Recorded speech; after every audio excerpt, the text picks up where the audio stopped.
এখানে কেমিক্যাল কারখানায় আগুন লেগে গেছে। মানে মর্মান্তিক একটা ঘটনা। মানে একের পর এক ফায়ার সার্ভিস যাচ্ছে রাস্তা দিয়ে। মানে 5 থেকে 6টা ফায়ার সার্ভিস গিয়েছে।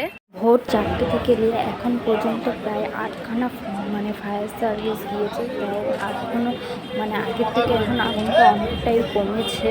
তোমরা দেখতেই পাচ্ছ কেমন দাও দাও করে আগুন মানে ধরে যাচ্ছে। দেখে অনেক কষ্ট হচ্ছে। একটা কারখানা থেকে আশেপাশে ওর কারখানাগুলোতেও আগুন ধরতে শুরু করেছে। মানে গেঞ্জি ফ্যাক্টরি ছিল, ময়দা ফ্যাক্টরি, এগুলোতেও আগুন লেগে গিয়েছে।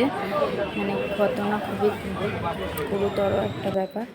এখানে ছাদ থেকে দেখো তোমরা, মানে ধোঁয়াটা শুধু দেখা যাচ্ছে। ভোরবেলা যখন মানে গেঞ্জি ফ্যাক্টরি, এই কেমিক্যাল ফ্যাক্টরিটায় যখন আগুন লাগে তখন দাম দাম করে আওয়াজ হচ্ছিল, মানে জানালার কাঁচ পর্যন্ত নড়ছিল। ফায়ার সার্ভিস যাওয়ার পরে আগুনটা এখন অনেকটাই কম হয়েছে।